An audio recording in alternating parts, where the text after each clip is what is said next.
Whenever I stayed at the Yi household, I always shared a room with Jockey. Sometimes we would talk all night, or in the very early hours, we would sneak out with flashlights to hunt for the fox spirit everyone in the family swore was real. In his letter about his wedding, Jockey had insisted I come, saying he wanted to spend the last few nights before the ceremony talking with me, as he might not get the chance once he was married. So what was this about old Madam preparing a separate room for me? Old Madam was Jockey's mother, the kindest and most understanding woman I had ever met. Maybe she thought giving me my own room was a polite gesture. Satisfied with that explanation, I smiled. No need for a separate room. I'll stay with Jockey, as always, until the bride moves in. At that, both servants' faces froze with awkward expressions. The two servants gave awkward, helpless laughs. One said, "Young Master Wei, it's old Madam's orders. We wouldn't dare ignore a guest." I was torn between finding it funny and being annoyed. Calling out to the servant by name, I said, "Pockmarked Root, what's wrong with you? Since when am I a guest in your house, huh?" Pockmarked Root grinned shyly. By now, we had passed through the main gate, where the busy sounds of wedding preparations filled the air. The house was a whirlwind of activity. I was about to ask Pockmarked Root why old Madam had given such strange instructions when a middle-aged woman came over, waving at me. "Young Master Wei, come here." It was Jockey's fourth aunt, whom I had always called by that name, following Jockey's lead. I walked over with a smile, spreading my hands. "Fourth aunt, since when am I a guest in the Yi household?" She laughed, but I could tell her smile was forced, barely hiding something else. "Young Master Wei, you're no guest, of course," she said, "but you've traveled far. It's best you rest first. Come, follow me." Her calling me Young Master Wei wasn't a sign of distance. Suzhou people are very polite,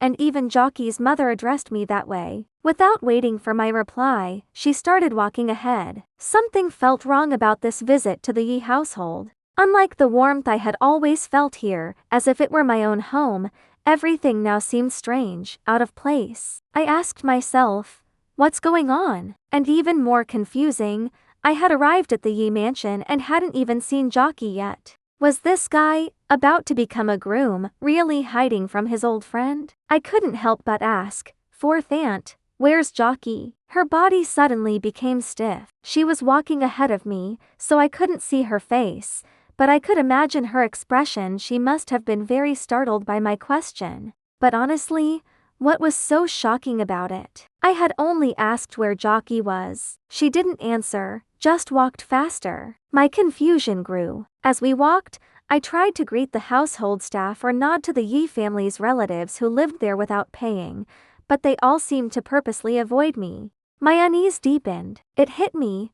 I felt like I wasn't welcome. If my bond with the Yi family weren't so strong, I would have walked out right then and there because of this cold atmosphere. But because of my deep friendship with Jockey, I was merely puzzled, not ready to leave. Fourth aunt led me through several buildings and past a moon gate, arriving at a beautifully designed courtyard. At the moon gate stood 4 servants in uniforms, hands clasped respectfully. When fourth aunt brought me here, I was shocked. I knew this was the Yi mansion's guest courtyard, kept for very important people, VIPs. One summer, Jockey and I had sneaked into this courtyard and seen a peculiar old man. Rumor had it he had been a high-ranking official in the Qing dynasty. Another story claims Sun Chuanfang, the commander of the 5 provinces allied army, had once stayed here. In short, this courtyard was for the rich and powerful, guests treated with the highest respect. Now, being brought here showed the Yi family's regard for me,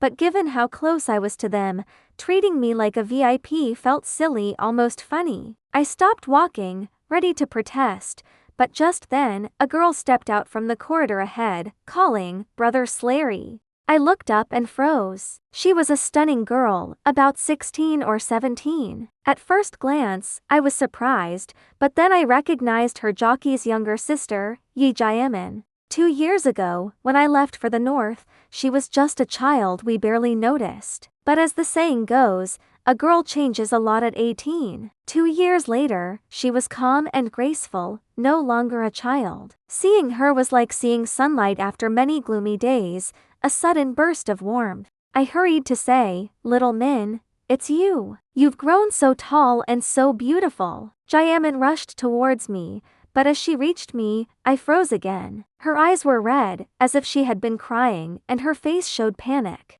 That kind of expression on any young girl would make people curious, but on Jaemin, someone you could call a spoiled princess, it was very alarming. I couldn't understand what could trouble her so much that her eyes were swollen from crying. I stepped forward automatically, but at that moment, Fourth Aunt's voice rang out sharply. "Little Min." Jaemin looked up, her face full of sadness. Before I could say I was confused, Fourth Aunt quickly said, "Little Min, you're getting too stubborn. Young Master Wei has traveled a long way and needs rest. Why are you bothering him? Go, now." From what I knew, Fourth Aunt loved Jaemin very much. In fact, everyone in the Yi household spoiled her. Yet here she was, scolding Jaemin, and with such a weak excuse it barely made sense. Jaemin's eyes turned redder, tears almost falling. I quickly said, "Fourth Aunt, what's wrong? I came by train, not on foot. What's wrong with little Min chatting with me? Come here, Min." I reached out, and Jaemin seemed ready to take my hand,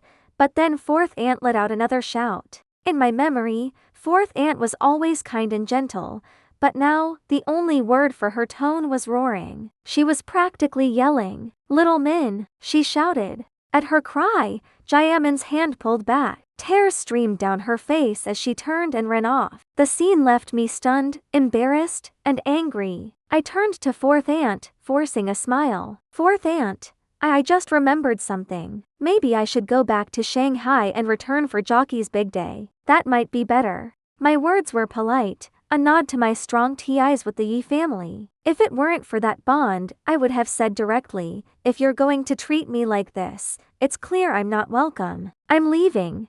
As soon as I finished speaking, I reached for the suitcase in pockmarked Root's hands, but he moved away, refusing to give it to me. Fourth Aunt's voice cut through sharply. "Young Master Wei." Her tone was so strange that I turned to look at her and saw her eyes were red, as if she had been crying. I froze, then glanced at the two servants. Their eyes were wet too. My confusion and suspicion reached a very high point. I had no idea what was going on, but one thing was clear. The Yi household wasn't buzzing with joy over a happy event. Quite the opposite, they were secretly sad about something very sorrowful. What were they so heartbroken about? And why were they hiding it from me? I spread my hands, frustrated. "All right, Fourth Aunt, it's only been 2 years, and now you're all treating me like a stranger. I don't want to stay here unless you tell me what's going on." Fourth Aunt turned her head away, forcing a laugh. "What's going on? Don't jump to conclusions. How could we treat you like a stranger? Come on, your room's just ahead." She hurried forward as she spoke. Trying to get rid of me like that was almost childish. As she walked, she couldn't help wiping tears with her handkerchief. I quickly glanced at the two servants, who immediately avoided looking at me. I was torn between anger and amusement. I knew the Yi household very well, inside and out. If there was a secret everyone knew, it would be easy for me to find it out. So, I stopped pressing Fourth Aunt. My questions could wait a little longer. What was the harm? She led me to the room they had prepared, an elegant but luxurious bedroom connected to a study.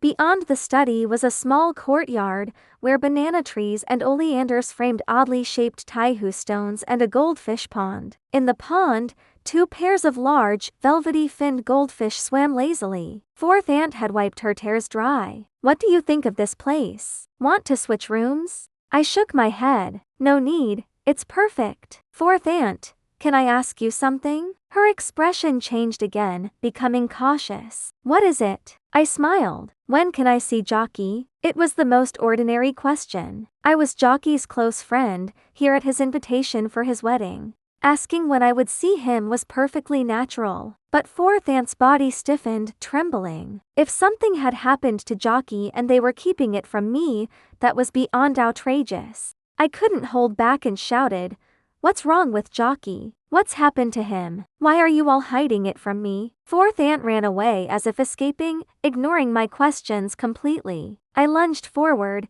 tempted to grab her, but that would have been too rude. Instead, I grabbed pockmarked Root by the arm, demanding, Root, talk. Are you going to tell me or not? Pockmarked Root waved his hands quickly, mouth open, unable to speak. I lowered my voice, firm. What's happened to your young master? Tell me. It's okay, just tell me. Pockmarked Root stammered. The young master, he's fine. He's about to be a groom. He's fine.